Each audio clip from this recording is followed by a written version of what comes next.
November na, next month, December na. Ibig sabihin lang yan, malapit na naman ang bigayan ng 13-month pay bonus. Alam nyo ba na isang Pilipinas sa buong Asia na mayroong 13-month pay?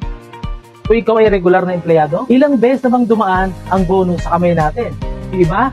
Isa na lang siyang alaala. Tama? If you save your 13-month pay for just 6 years, based on the power compounding interest, meron ka na sanang almost 10 million ngayon. Savings and investment for the next 40 years. Ngayon, ano ang plano mo sa parating na 13-month pay bonus mo? Letter A, save and invest some. Letter B, spend all. Or letter C, ito pinakamatindi, spend before you receive it. Hindi mo pa nare-receive, nagastos mo na. Kung ang pinili mo ay letter A, save and invest some, panahon na para mapag-aralan mo kung paano mo mapapalago ang iyong 13-month pay bonus. Kaya, I encourage you to attend our free financial literacy seminar dito po sa Makati. Paano?